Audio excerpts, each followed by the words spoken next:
Sweet. Sweet. The only reason I say that is because I mean I did this with my own podcast. Is it's just like the more you just kind of go and get into conversation, it doesn't matter, you Yeah. know. So I think you can kind of start any which way. But anyway, go ahead. What were you going to say? So since we last spoke, so first of all, thanks for joining me in this little chat, James. You're more than welcome. Thank you. Since we last spoke, which was not that long ago, self-hypnosis. Yeah. You're really onto something. Okay. You're really on, and funny enough, my channel is much like to talk about lots of other things. Self-hypnosis is my highest thing I get the most love for. So I thought, let's just Great. with the flow. Yeah. Yeah. I think it's kind of interesting area because people see self-hypnosis as a sort of sub-genre of hypnosis. Yeah, So I'm going to be at the UK Hypnosis Conference this weekend. This video probably won't be out until after that, I'm going to guess. But it's out there. well, we'll see how that goes. But it's kind of interesting because you go to something like the UK Hypnosis Conference, and obviously everyone there is interested in hypnosis. But actually, a relatively small number of those people are interested in self-hypnosis, Mm. which is a kind of interesting thing if you think about it, because um, it's not necessarily just simple. But the way I think about it is like, well, look, if you really value hypnosis, why would you not engage in the sorts of kind of state altering, the sorts of things you might do? Now, I appreciate that the answer to that might be, well, it's difficult to facilitate yourself through a hypnotic experience. That might be one objection. But I do think that in a lot of ways, I think a lot of professional hypnotists are missing a trick somewhat by not exploring it from the inside out through their own self-hypnosis processes.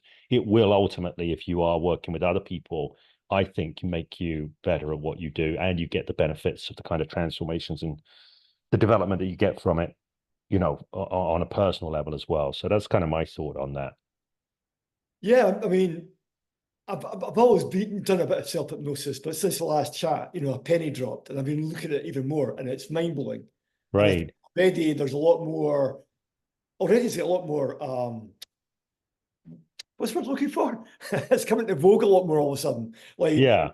your good friend, our good friend Anthony Jackman's got his new book out about Yes. self-hypnosis, which I've read a bit. It's good. Um, but as a hypnotist, I'm going to call myself hypnotist today. Yeah. Looking self-hypnosis, I thought, yeah, this is where it's at. Like, Yeah. if I just start teaching my clients, which I do, but when I get more into it, teach them more self-hypnosis, it's just like, this is it. Well, it's kind of interesting you would say that because not everybody in the world of modern day hypnosis, hypnotherapy is influenced by Milton H. Erickson. Or maybe they are, maybe even the ones who say, no, I'm not really Ericksonian. I think Erickson had such a massive impact on the world of hypnosis and hypnotherapy that that everyone is influenced to some degree, whether they know it or not. But one of the interesting things, if you sort of start to look at Erickson's work, Erickson was very much about teaching and learning, right? And when I say teaching, not necessarily teaching in the way we might normally think, because he would be teaching, working with the unconscious mind, working with unconscious processes. But I think as somebody who was very, very much enmeshed, that's not the right word, but very much into self-hypnosis. He used that for his own pain management. He used it to rehabilitate himself from polio when he was 17, from post-polio syndrome at 51. But if you really look into it, what he's doing is he's teaching people capabilities, the ability to alter their state in useful ways, the ability to move their minds and their experience in useful ways. He's just teaching them at an unconscious level. So really, in a lot of ways, I look at Erickson and I actually think of Erickson as a kind of, people would think this is odd, but a sort of life coach and teacher of self-hypnosis, more than an old school, I'm going to control your mind hypnotist, if you see what I mean. Totally. I mean, after last chat, I thought, like, working with clients, I'm just going to teach them like a coach. Like I talk about being a golf coach. It's like teach them how to do self-hypnosis so that when they can still keep doing it. Yeah, yeah. And I And thought, go on. no, Yeah. it's just been a bit of a game changer for me the way I look at hypnosis myself. Right. And the interesting thing about it is the two things end up folding into each other, right? Because if you start to think about coaching people in self-hypnosis? Well, you can coach in a very hypnotic way, right? Yeah. So as a coach, I do a lot of coaching, but when I'm coaching quite hypnotically, right? I'm using my language. I'm aware of the person's state that I'm working with.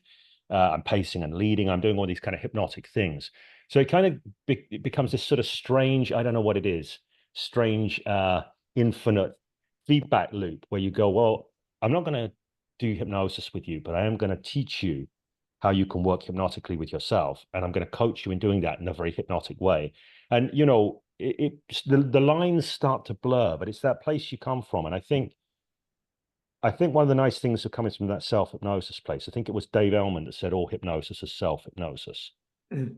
right? So if all hypnosis is self-hypnosis, why not help people become more skillful with that? And you can do that in very hypnotic ways. And the boundary gets blurred, I guess, just like the boundary between conscious and unconscious can get blurred a lot of the time once you start diving in and looking at it. But I do think it's really liberating, especially for people like you and me, because I think one of the things that we have in common is neither of us are people that particularly are interested in dominating other people or, you know, trying to mind control people or anything like that. And I think that both of us, this is certainly true for me. I think it's true for you. I'm a big respecter of people's personal sovereignty. I don't Totally. want to mind control people. I want to help people liberate themselves. Yeah. You know, that's my view of it. So that frame really works for me. So I'm really curious. How do you hypnotize yourself? How do you do self-hypnosis, James?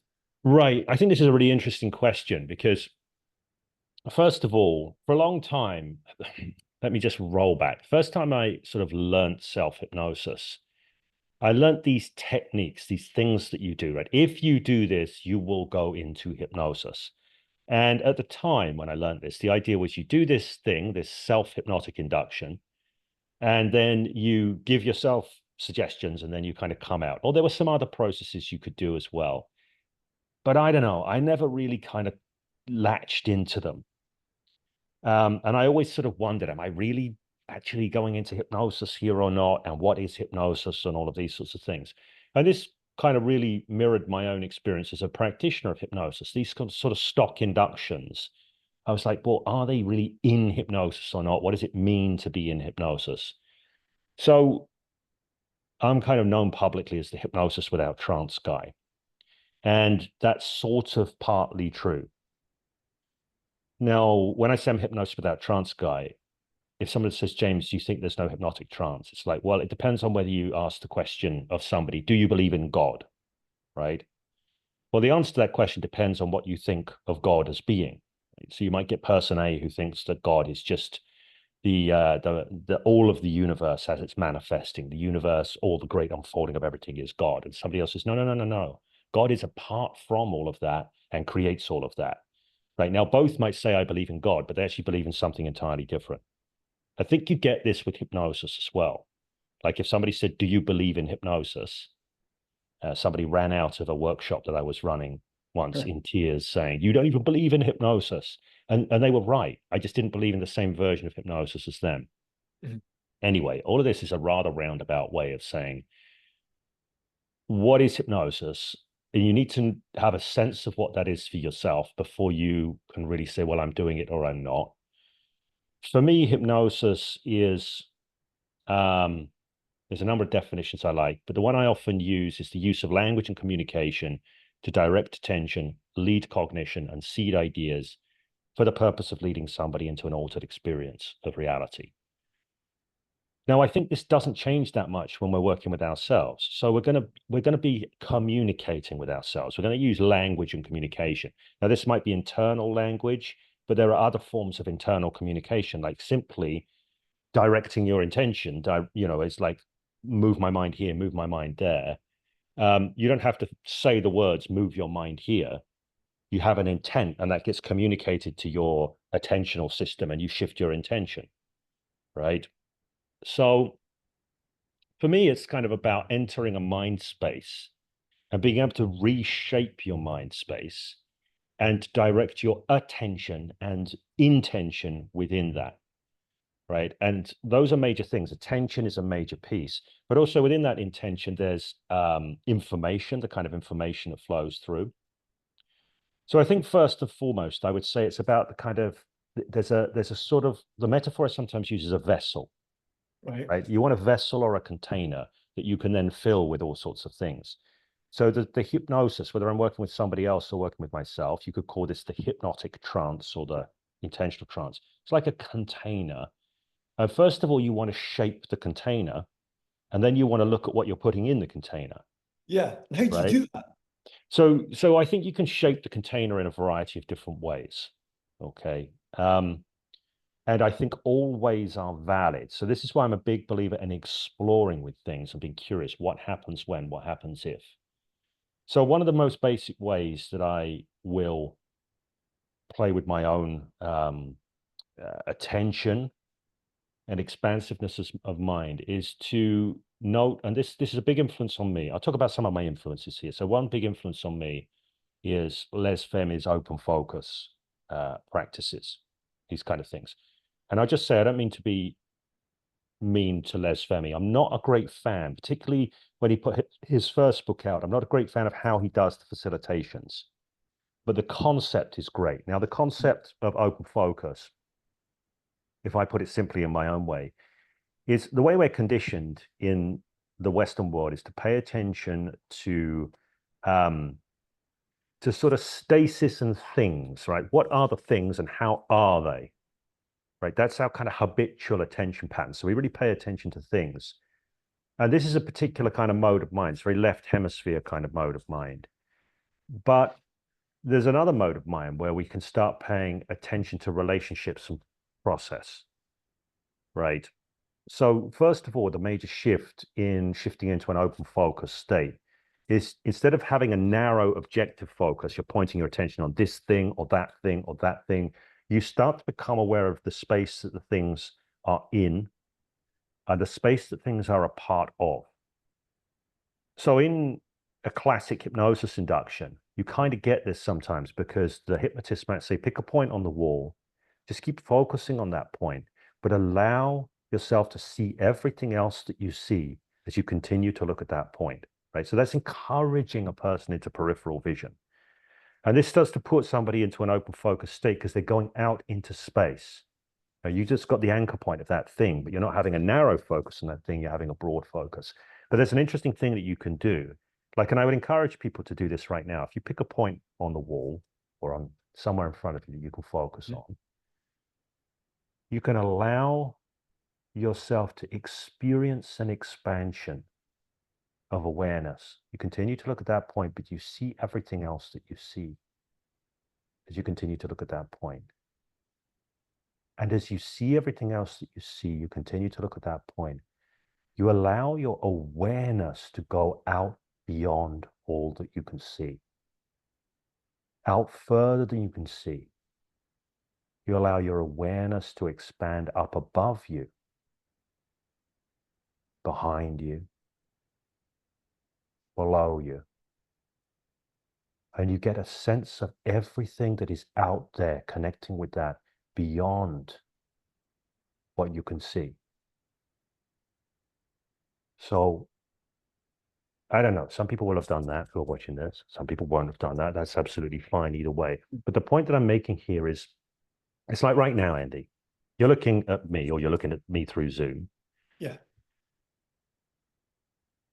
Obviously, you can't see what's behind you because No. you're looking at me. Or actually, you probably can because you're on Zoom. I just like screwed that one up completely. All right. I know So, what you mean, though. um, Yeah.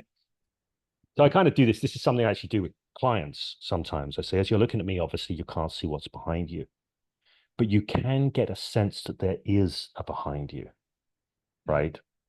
So there's a way we can sense space and we can sense expansion. Now, one of the things that Les Femi points out is when people start to do this, if you've got them in EEG machines, you know, you've got the things on, there's an immediate shift in brainwave patterns when people start going into connecting with space into what he calls a synchronous alpha pattern, alpha states. So, you know, by doing this, you can shift your state. Now, one of the things that's kind of interesting about doing this, I'm not saying this is the be all and end all. This isn't the be all and end all. This is just a good place to start from, I think, in entering an altered state. that can be useful for you. And the reason that this can be useful is if we've got problems, let's say, in our lives, and we're trying to solve those problems, every time we go to solve them, what we tend to do is drop into what I think Erickson would probably have called a habitual associative set, right? That means when I think about my problem, I usually think about it in the same terms, and often the same ideas go over and over on a loop, right? It's just I'm not really thinking because I'm not cutting new ground. I'm caught in a particular way of thinking about something. And that particular way of thinking, whether it's conscious or unconscious, is not providing me the solution.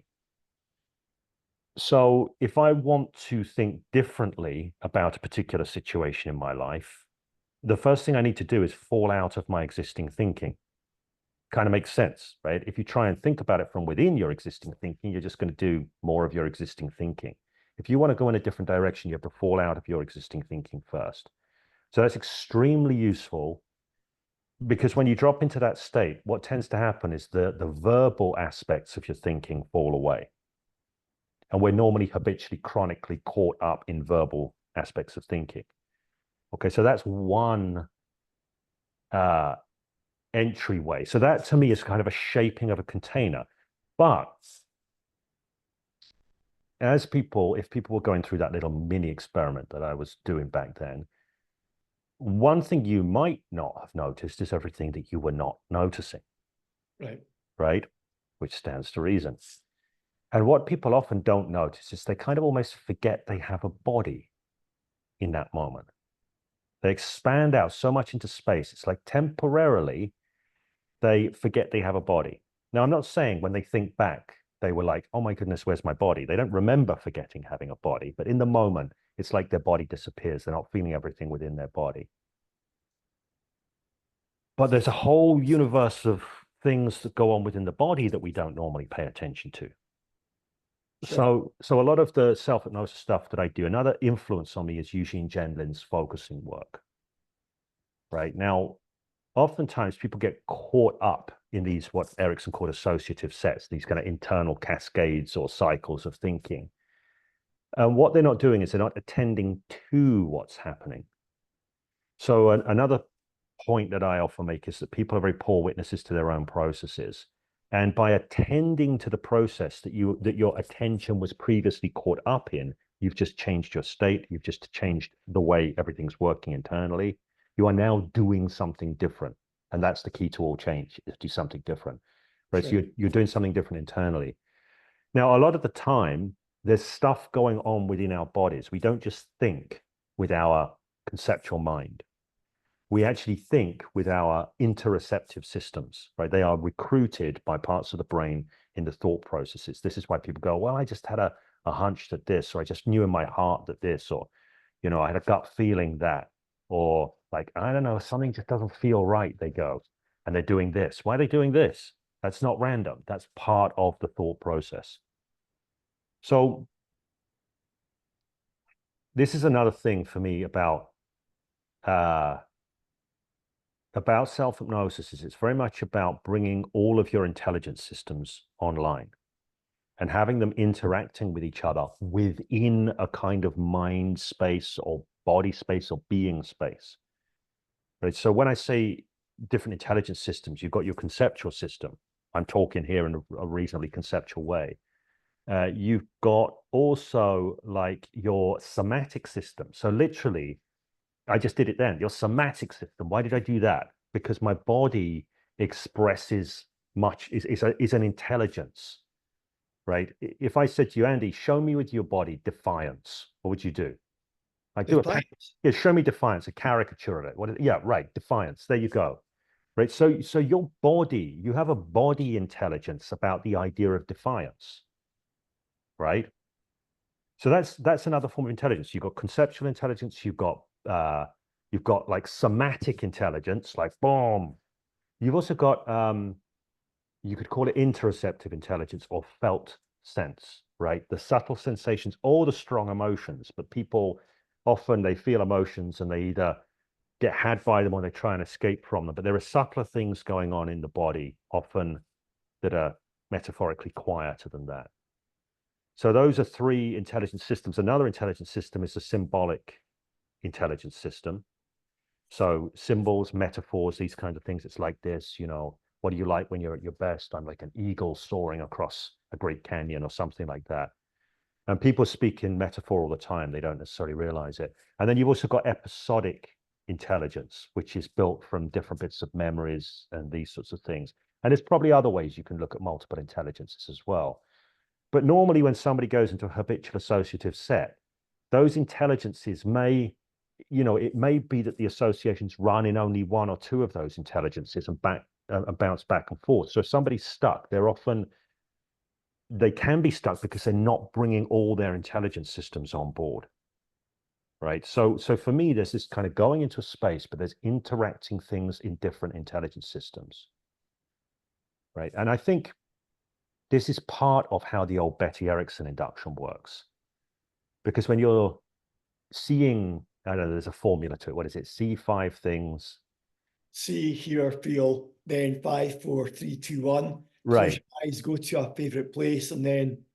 Right. But even if you go back to before you close your eyes and go to the favorite place, when you go see, if I do an induction like this, and I will do this because I like this kind of induction, and it fits well with the Les Femi thing, because you open up, you become aware of the space, but you can become aware of the space that all the things you see are in, but you can become aware of the space that all the things you hear are in, and all the things you feel are in. And then when you start getting that the things you see, the things you hear, and the things you feel are all occupying the same space, they are all of the same space. And then the more you hold those in the same mind space at the same time, the trippier it gets. So can you just clarify that? Because funny enough, the Betty Erickson video I did, Yeah, my best ever. right. So people know, I'll have this in the link. So how can you do that when you're doing it from the standard Betty Erickson to get to incorporate the 3 at All once? right.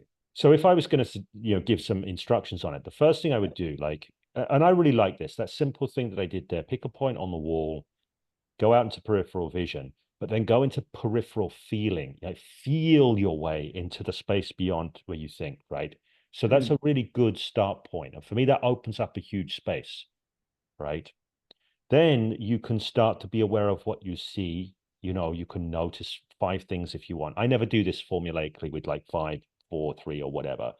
I just want to take some time in the visual whilst holding that space, noting certain things, but the key here is not to bounce the eyes around, right? So there's a coffee cup over there, there's a book there, there's a guitar there, there's a wine bottle over there. Whoops, I'm revealing too much. You know, I don't want to bounce around. I want to hold that field and just pick things I can see in the field, but I don't want to move my eyes to pick them Right. up, right? So and even somebody just experimenting with that, what's the difference between moving your eyes between things and being in a space where you see everything you possibly can and being aware of different things, right? Aware of different things is different from look at different things. So you can be aware of, like, say, 5 things, but what's useful is one of the problems with going 5 things is it pulls you into your analytical process-based mind. And that's actually what you want to get out of. So don't hold on too tightly to 5 things, would be my recommendation. See some things. And instead of going 1, 2, 3 and seeing them linearly, now I'm aware of the coffee cup, now I'm aware of the book, now I'm aware of the chair. It's like once you've got 3, 3 is probably good. Be aware of all of them at the same time. Right. This is the Right. point. Yeah. Right. And be aware of the space between them. Right. Okay. Now you can go into, say, the hearing system, the auditory system, and you can hear 3 things. And again, you want to keep that space, right? This is easier because your ears don't hunt the same way your eyes do. But you're just staying where you are. You hear one thing, you hear another thing, you hear another thing, and then you hear all of them at the same time and have a sense of the space that they are sat in, right? That's going to get, like, it's weird, even more trippy when you think of sound in space than when you think of visual things in space. So you've got 3 auditory things. Then you can go 3 kinesthetic things. which you like to feel in your body. This is going to bring you back to your body. Okay, this is an important thing. You know, being able to be in and out of your body, be within and without your body at the same time, right? A lot of self-hypnosis, self-trance stuff and general trance stuff happens when you're holding different things in the same field of consciousness. Instead of the field of consciousness collapsing around this thing or that thing, you've got different things in a same expanded field. So you can go do three things in the body, but here's the thing that I like to do if I'm doing this kind of induction with myself, is once I've done that, I've gone visual, auditory, kinesthetic, I now hold the kinesthetic and go back to the visual and the auditory, right? Now, this is kind of interesting thing. I almost lost my words when I was doing that because I started to go into an altered state that takes you way beyond words, right? I was just even thinking about doing it. I started to lose my language capacity and fall out of my linguistic, my conceptual thinking. So it can happen that fast. Yeah, like the thing is, hypnosis, quote unquote, or you can shift your state in an instant. Sure. Right? It's not like you've got to do these things and after a while, like as soon as you're doing them, you're in an altered state. If you're doing them, you're in an altered state. So when you do self-hypnosis, do you set an intention before you begin, like what you want to achieve? Do you have any? So I mean, obviously, I'm studying the forms. Some people have a script, like they might even record, or some other people like say, "I intend this to happen." Yeah, yeah. I'm just So trying this to is differentiate between was it hypnosis compared to homo hypnosis, self-hypnosis? right. So I think this is a really good, it's a really good question. And I'll start off by answering a different question, which is what's the difference between hypnosis and meditation, right?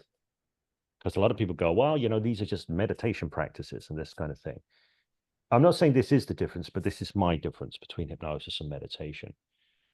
There are an infinite number of meditative practices, but one of the things that's true about all of the meditative practices, I think, I'm going to say, is that there's nothing personal about them, right? It's not about your stuff. It's not about what wants to come through you or anything like that.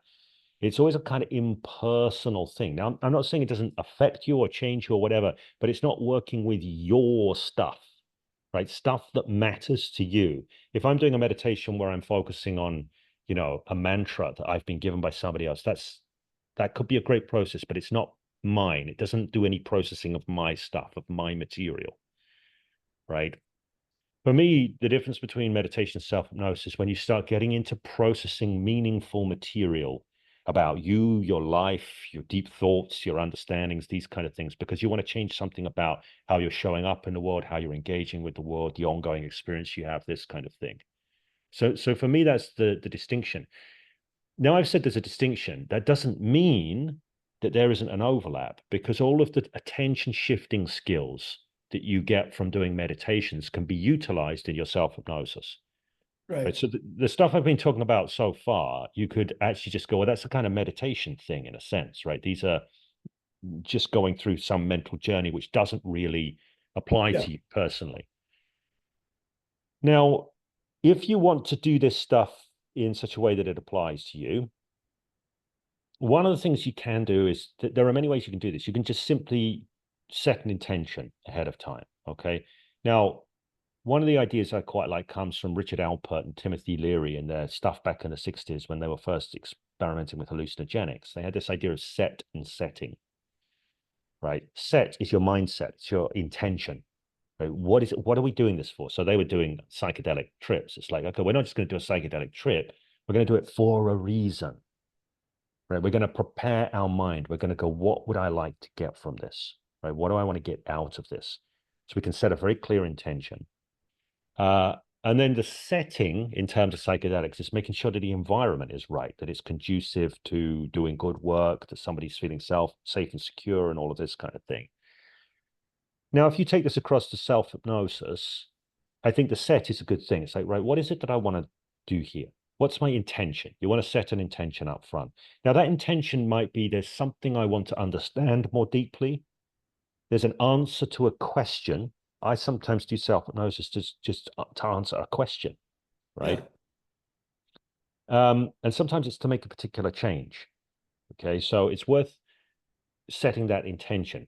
What I'm going to say is, what I strongly recommend is you set the intention and you drop all excess importance away from the intention, all neediness, right? You don't want to hold that intention in a grip of desperation.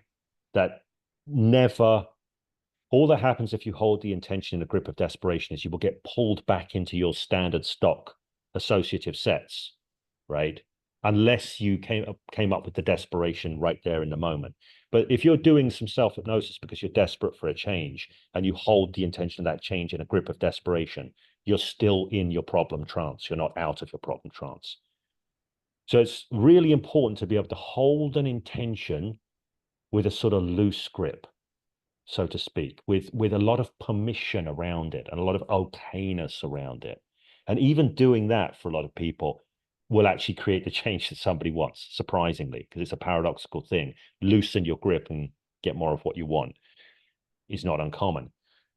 So there's the set there. The setting for me, when it comes to self-hypnosis, obviously, you know, like I used to sort of sometimes do, this is not a recommendation. I want to make it absolutely clear that what I'm about to say, I recommend you do not do. Absolutely. I used to do some self-hypnosis, like when I was doing out and about doing things, even sometimes driving, right? I do not recommend that. Now, I want to be clear that if I was doing self-hypnosis when I was driving, I was making sure that the stuff that I was doing included everything I needed to pay attention to when driving, right? So I'll give one example of this. I remember one time I went to visit my folks and I went to have a coffee just before I left, and I scalded my hand on the boiling water from the kettle. So I had like a boiling water burn across the back of my hand, which anybody who's scalded themselves with boiling water knows it's really not nice at all. I was driving, and then I had a 2.5 hour drive home.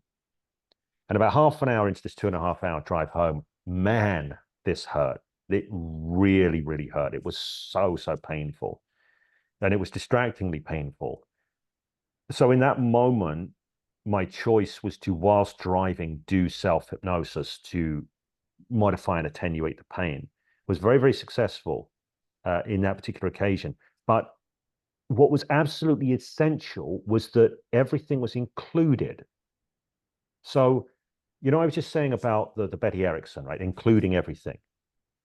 So you can include or exclude things from a trance. You can go into a space around you and exclude your body and for a time forget you even got one.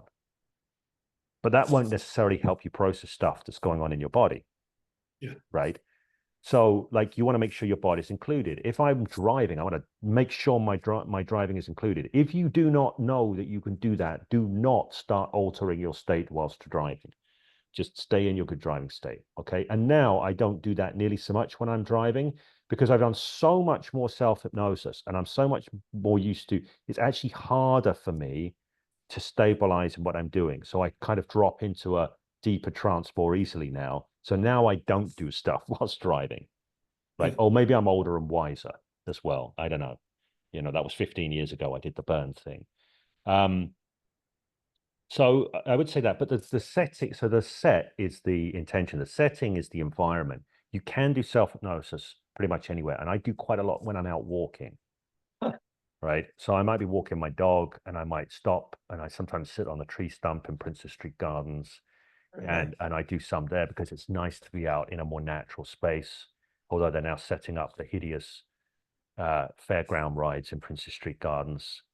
The joys. The joys, you know, I really noticed that this year because I've spent so much time kind of like connecting to nature, man, you know, in Princess Street Gardens over the last 8 months or so, that now they've started putting up all these fairground rides. I just remembered how horrible it is that, you know, once it starts up and the DJs, the fairground DJs and everything, it's such a peaceful place in the middle of the city the rest of the time. Anyways, so you can kind of becoming a native Edinburgher. yeah, maybe so. Huh? You know, One of the things that's nice about Edinburgh, I think, though, is there are a lot of spaces where there is a lot of greenery in the city when you find it. And I think that's a really important thing, to stay connected to nature. When I say stay connected to nature, I mean in a really felt and embodied way. I'm going to be a bit of a hippie for a moment now, but like nature is a naturally healing place, right? If you Stephen Gilligan was telling a story about this, that back in the sort of late 60s, 70s, the Great Lakes in the States were so polluted and had so much like oil spilt on them, they would catch fire, right? Jeez. The lakes, the surface of the lake. Then they passed environmental legislation. The lakes cleaned up, and they were almost free from fish. There's no life. They were dead lakes, and all the fish came back, right? Wow. So it's the nature of nature when it's not being screwed with is to heal. That is to remedy, is to move towards a better state. Now, we forget that we are of nature. And I think that the more we're in nature and connect with it, and by that, I mean like by literally being able to be out there and experience being a part of the natural world. And also in terms of the food that we eat and the way we spend our time, the less processing there is in our food. My belief, this is just my hippie belief, it puts us more in contact with nature, and that's more inherently healing. Right. Now, some people listening to this will go, James, you old hippie, fair enough, I'll take that. But that's kind of my perception. So actually being out in nature can be a really good place to do self-hypnosis stuff. That can be a really fine place. I also do a lot in this room right here. But the setting for me is also the shape of the trance, right? So remember this idea of the container and then kind of what you put in the container. So the setting is the intention. What are we looking to achieve here, right? But the setting, the set is what we want to achieve. The setting is like what quality of experience do we want? What's the kind of trance we want to be in? Now, I'm going to give so there's a few ways of doing this. You can just this is worth saying. If you look at Milton Erickson, right? Now, people who know of Milton Erickson, you shared the Betty Erickson induction. People may or may not know this, but Betty Erickson was Milton Erickson's wife. And she did a lot of self-hypnosis as well. That probably didn't have a choice. If you hung around Erickson, you'd be dropping into trance all the time anyway. But the story of Erickson is when he was 17 years old, he had a case of polio that was supposed to kill him. The doctor told his mother, your son will be dead by the morning. And Erickson heard this and thought, I don't think so. A willfulness came out, and he wanted to prove that was wrong. But he was completely paralyzed, Erickson was, at 17 years old. He couldn't do anything but move his eyeballs and move his vocal cords a little bit, but everything else was paralyzed. And for a while, Erickson was just, well, I don't know what, he just sit there and hope to recover. But it was basically the prognosis was he was going to be like this for the rest of his life, completely paralyzed. And his mother used to put him in a rocking chair, and she would have to strap him upright in the rocking chair because otherwise he'd fall over, and put him by the window just so he could kind of stare out and he'd have a view as being a nicer way to spend the day than just lying in bed. So there's one occasion where his mother strapped him to the rocking chair and then got distracted by some emergency. And the rocking chair wasn't in the right position. It was out towards the middle of the room, and he couldn't see properly out the window, but he was strapped in the chair. And he became so frustrated within himself, so desperate to see what was outside the window. And he suddenly realized that the rocking chair was rocking. It was moving.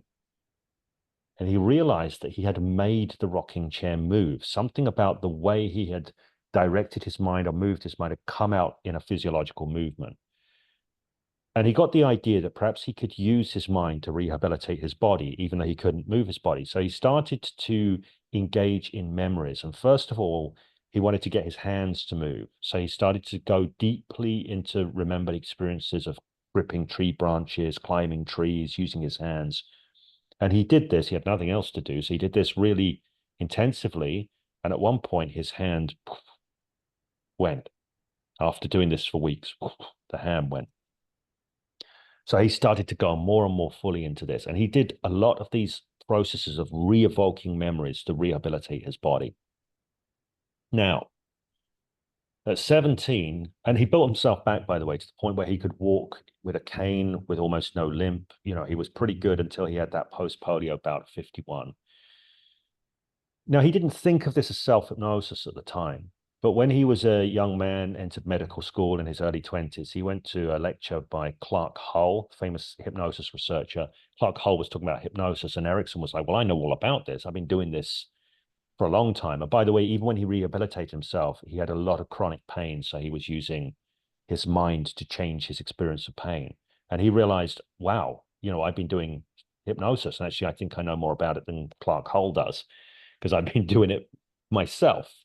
Yeah. Now, here's the interesting thing. That's a particular type of directing of attention with intention, right? He's directing his attention, bringing certain things to mind with an intention, which is to rehabilitate his body and to manage pain. When Erickson got a post-polio syndrome at 51, he returned to a lot of self-hypnosis. He'd always been doing it for pain management because he'd never been free of pain and he needed to manage that pain. But he managed his rehabilitation in a very different way. What he did instead is he would simply set an intention for his unconscious mind and then go into a quote unquote trance, alter his state and go deeply into it, just holding that trust that his unconscious mind would do what it needed to do. Now, a lot of people might go, well, so was the second way better? Should I jump to using that second method, right, rather than other methods that Erickson would have used earlier on? You can, but it's worth remembering that Erickson's unconscious mind was highly skilled in self-hypnotic practices, right? So just like any skill can become an unconscious competence. When we first learn to drive, we're like mirror, signal, maneuver, trying to coordinate the clutch and the gears and the accelerator and all of this kind of thing. And then later on, once we've learned to drive, we don't even think about it. We just drive. Sure. So I think when it comes to self-hypnosis, the more skillful you become intentionally, the more you can then start to just trust your unconscious mind and just give it an intention and just go, boom, disappear. But there's a value to going through more formal processes to build skills. Got you. Right? That's my belief on this. I think I was answering a question, but I don't know what it was. You are, and this is good because I like this. We're going deep, you know, because I mean, I think the way I was brought up, it was the Betty Erickson. I find it rather dull. But the more I've been exploring, I'm thinking, wow. And especially hearing about Milton Erickson, I'm thinking, well, you know, hey, there's something to this. Right. Here's a metaphor that I really like, which fits with the Betty Erickson and the sense of space. And we'll start to, if we talk a little bit more in a minute about making it personally meaningful and doing sort of deeper work with yourself. It's the metaphor of a symphony, right? Now, when you hear a symphony, what you don't want to do is you want to hear the whole thing, right? You want to kind of be aware of the whole thing. You need to hear the whole thing. If you start to tune in only on the trombone, for example, right? Then you're not really hearing the whole symphony. Or if somebody was like had recorded that orchestra and they put the trombone right up in the mix and like, you know, it was dominating, it wouldn't be sat in the symphony anymore. Right. So a lot of the time, there's always a symphony going on, but we've mixed it. So we've got one instrument dominating over the rest. So let's say all of our multiple intelligences are technically always online, but we've cranked one up. So we're only hearing the inner dialogue, or we're only feeling the feelings, or something like that. The more you get a good mix in the symphony, right? You want to make sure everything comes in. Now that means that you won't hear anything really individually necessarily, but you're gonna experience the impact of the whole symphony. So that's kind of what it is. When you're doing the Betty Erickson induction, you get to practice bringing more of the symphony in and hearing more of how these things harmonize, right? And how they work together. So you can do that with something like just the things you see, the things you hear, the things you feel, but you can do it with your multiple intelligence systems. So you might be in a state and you go, right, what is it that I want to transform here within myself? And you've already decided, you say, I don't know, I want to feel I don't know, feel more grounded in myself, in my professional work or something like that. Let's say there's something going on there. Once you're in that space, there's a variety of places you can go, right? You could go into how would it be for me to be more grounded already? What kind of grounded, right? So you can ask yourself the question you can start to connect to. And if I'm experiencing that grounded fully now, what would that be? Now, a lot of people go, well, that's great. And they get into a good state. They go, now I'm feeling really grounded, right? Or like in NLP, there's the idea of a circle of excellence where you keep stacking positive states and all this kind of thing. Great stuff, wonderful stuff.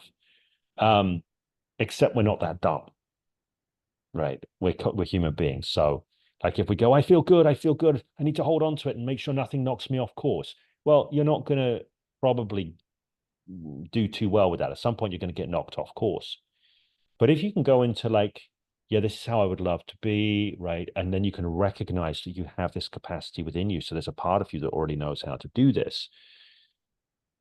You can then be curious about, well, what are the obstacles, right? What is it that tends to knock me off? What are the objections? Now, you can put this in a parts work frame if you like, and you can check in, is there any part of me that objects to being like this all the time? Now, of course, there's a part that objects to you being like that, because otherwise you'd be like that if that's the way you want it to be. So there's going to be some objection. So the trick is not to ignore the objections, it's to bring them in. But what you want to do is bring them in. So you've got this kind of state, this part that wants to be like this, and you want to bring this part in and have them sit in the same container at the same time, be a part of the same symphony. Because that's not normally what happens. Normally it might be, I'm in this state and this one comes and knocks that one out. Right.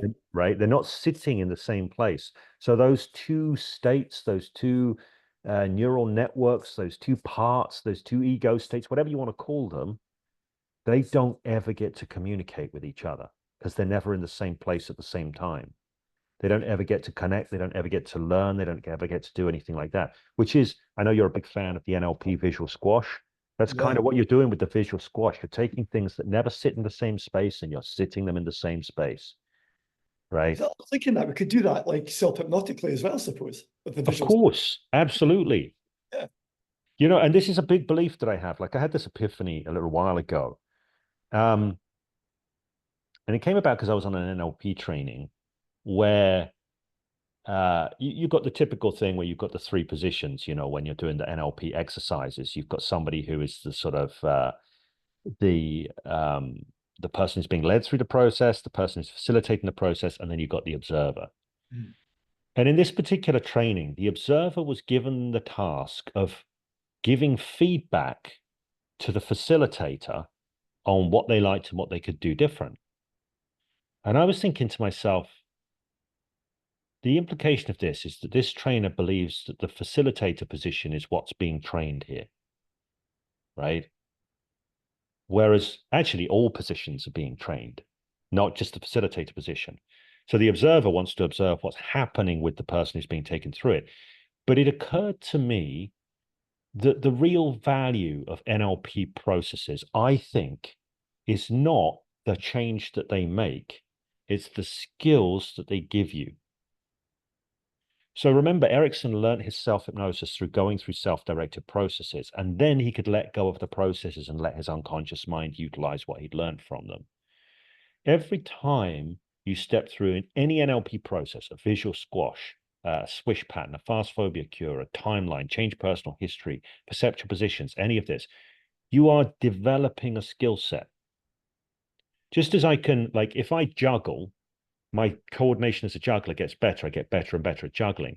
If I move my mind constantly through different perceptual positions, I get better and better at doing that. It becomes easier, more natural, something I can just drop into the flow of my everyday processing, right? So again, it's this idea of, are we training people, coming back to our original conversation, teaching people self-hypnosis? Are we training people in mind skills, you know, giving them capability to use their mind in more flexible, adaptive ways? Or are we taking them through a process that's supposed to reprogram them? I think a lot of people think of NLP stock processes as being about, oh, I'm going to reprogram you. I'm going to change you with this process. Maybe you're going to learn something from this process. Maybe you're going to carry something with you for the rest of your life that will be of value. Here's an interesting quick story. I got into NLP because I was interested in Ericksonian language, predominantly, and modeling, maybe equally. Those two things, those were my interests: modeling, Ericksonian language. Had zero interest in all the classic NLP processes, you know, 6-step reframe, fast phobia cure, etc., etc. Not interested, no interest at all. And I did a lot with modeling and a lot with hypnotic language for about 5 years, 4 or 5 years before I ever did an NLP training. Just self-applying. I was obsessive about modeling, obsessive about hypnotic language. Then I did a NLP training and we started to go through these processes. And in the training, it's always a case of like, what's something you'd like to work with? What's something you'd like to work on? And I had things at the time. I had a lot of social anxiety still. And I had a fear of heights that was, I used to have an awful fear of heights. I couldn't go up on a step ladder and change a light bulb. That's how bad my fear of heights was. Right. My current, you know where I live at the moment. I live on the 3rd floor. I wouldn't have been able to do that 10 years ago. Excuse me. I wouldn't have been able to do it 15 years ago. 10 years ago, I probably could have done. So I had a lot of material to do processes with. And they didn't seem to work, frankly.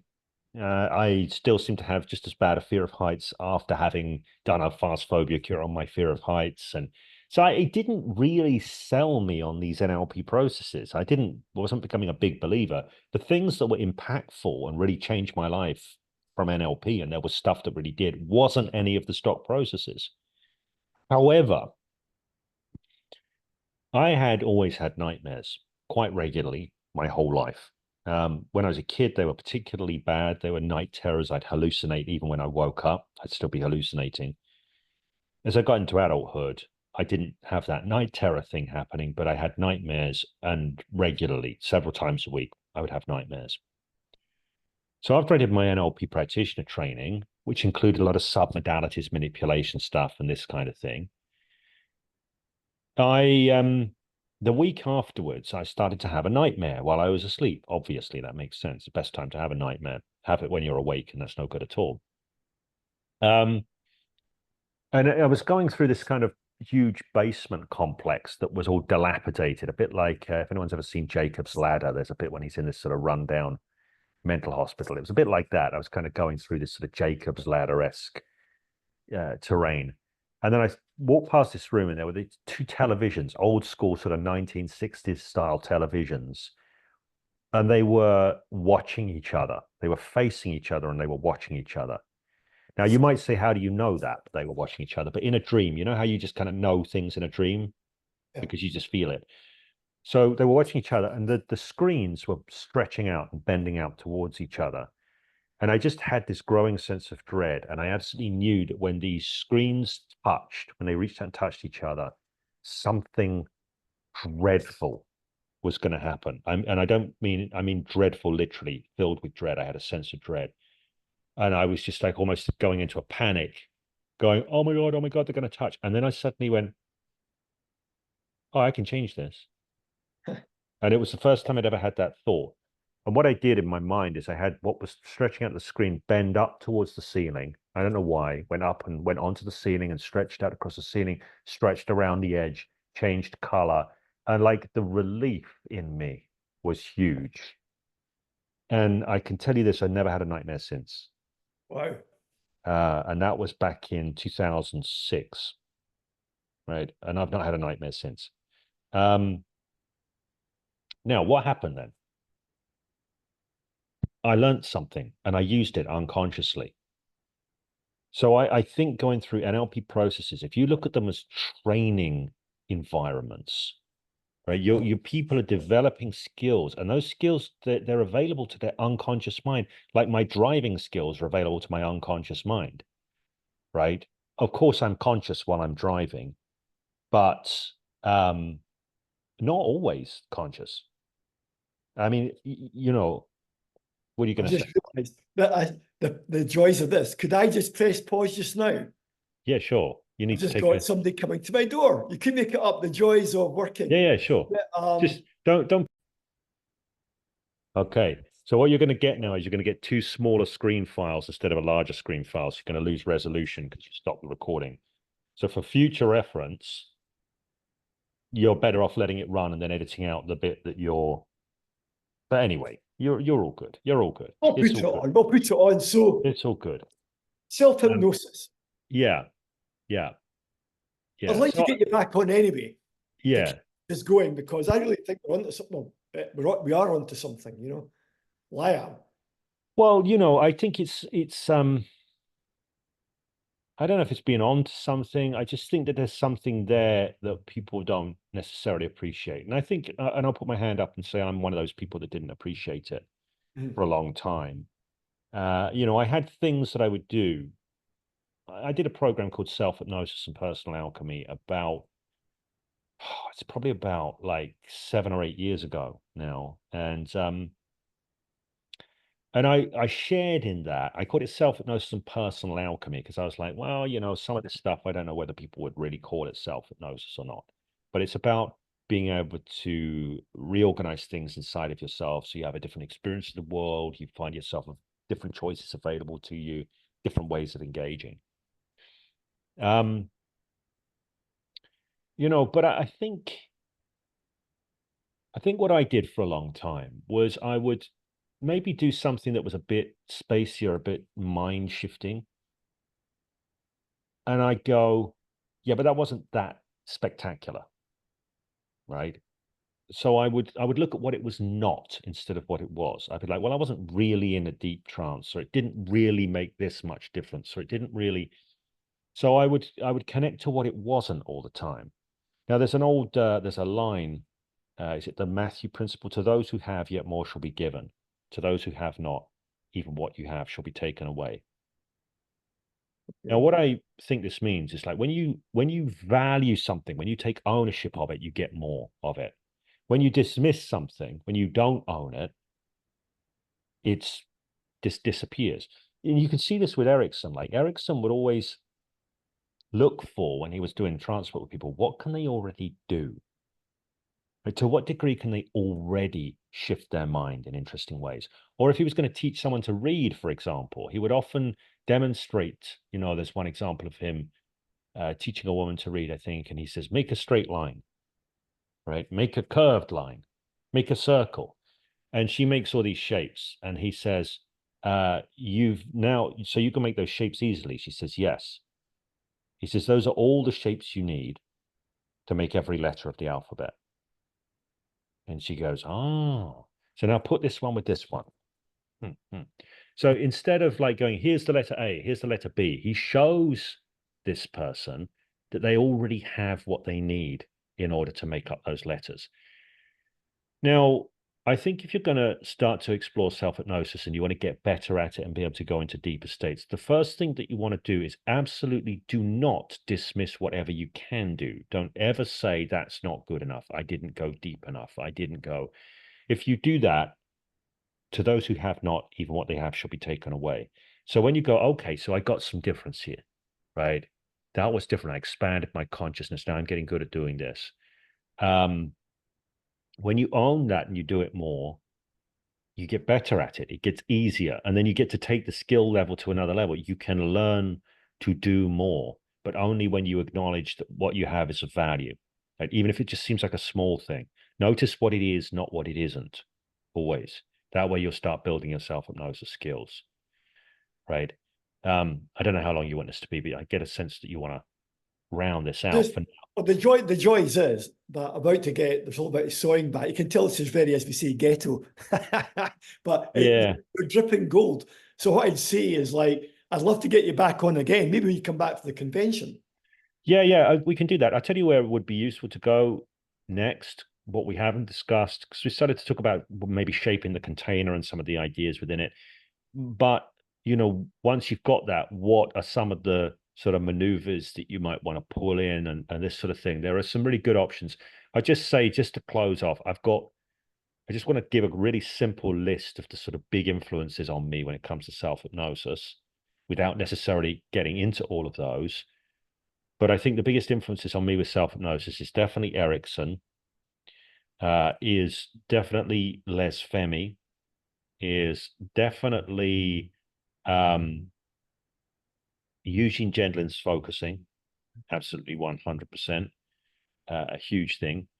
The Sedona method, and of course, all of the NLP stuff. Now I come to value the NLP processes. But I definitely see this as about building a skill set, not having some stock process that you go through and helps, and it's supposed to do something for you. Oh, I did it, and I don't know if it did anything. It's like, it's not about that. It's about the skills. It's about your ability to shift and growing and developing those skills. So for me, self-hypnosis is definitely about skill and about exploration more than it's about specific processes that you hope work for you, or something like that. That makes a lot of sense to me. I was reading, the next time we chatted about it, I'll have a bit more information. There's a guy who was saying how he looks at hypnosis like learning a musical instrument. Mm.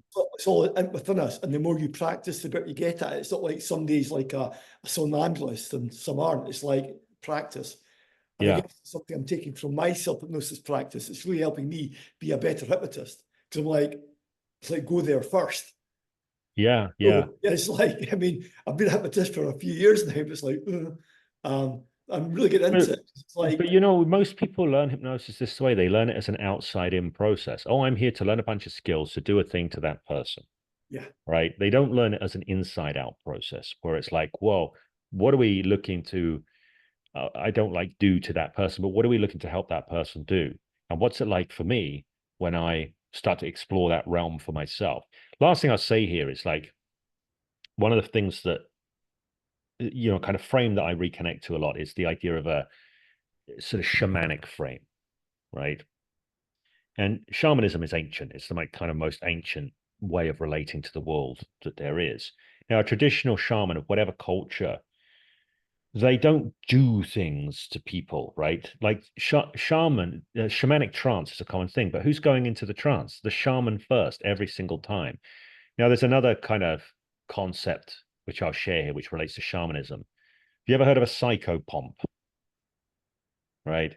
So it's psychopomp, psycho meaning soul in this instance. A psychopomp like helps souls travel across and is about traveling to different realms. Right now, anyone listening to this going, what the hell are you talking about, James? Take this as a metaphor, if you like. You don't have to think about actually going to different realms.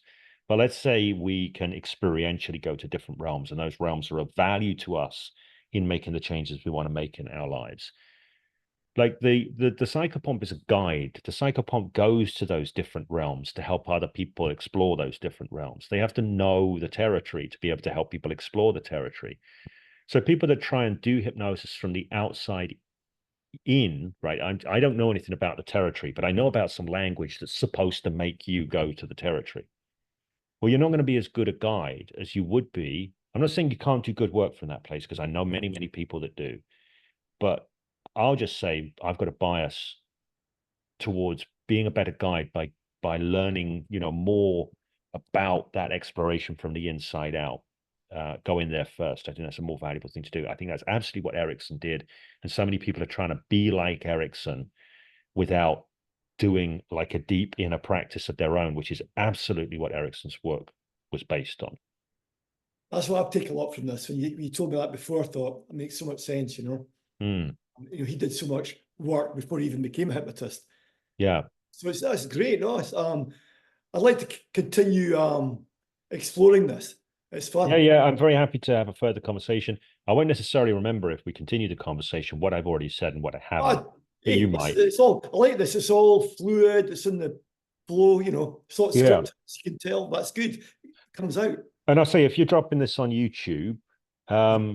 and anyone's watching this, and like there's anything that we've talked about here that you're not fully understanding, or you want to clarify, or you've got questions about, or if you want to share your own experience, obviously, if you use the comments below and Andy and I continue this conversation, I'm speaking to Sure. you out there, so hence referring to you in the third person, then we got some questions to address. We got some things that we can engage with. So I'm happy. Next time I'll have a few questions for you. Yeah, I'll do yeah. a quick fire round. Like, what do Yeah, you you think can do of this? that. Because I'm doing a lot of studying just now, so I'd be intrigued with your take on it. Yeah, I'm always happy to share that. And I'll try and get this on YouTube before, but you're at the UK Hypnosis Convention in London this weekend. I am, yeah. I'm going to be there. Do you And plug there, doing, James? What yeah. date's that? That would be I think that the Friday is 17th, is it? Friday? 17th November 2024. Oh, no, the Case. Sunday is the 17th. So Friday is the 15th. Is that right? No. Yeah. Oh, I got myself confused right now. Oh, it's a good day to be. Yes. Friday's the 15th. Yeah. Did you know that supposedly Erickson, whenever he heard the words "I don't know" from a client, that was his cue for trance? Oh, confusion state. Yeah, I think it's just like, well, once you hit the limits of the conscious mind, because it's the conscious mind that doesn't know. His view was, let's go somewhere else then. Anyway, it's got nothing to do with being unconscious as to when the UK Hypnosis Convention's happening. But well, I'm sure you're doing a kind of rap, aren't you, with your friend? Like I'm doing a thing with Ravi Mayer, my good friend Ravi Mayer, and we're doing a presentation. We're calling it trick linguistics stoned on language. I was kind of joking with Lexi earlier because we come up with so much stuff, and in a sense, it's sort of pointless stuff, right? And I said to Lexi, I said we should have called it pointless hypnosis gold, because it's gold, but it's kind of pointless. And Lexi said it's not pointless because it's like any sort of exercise.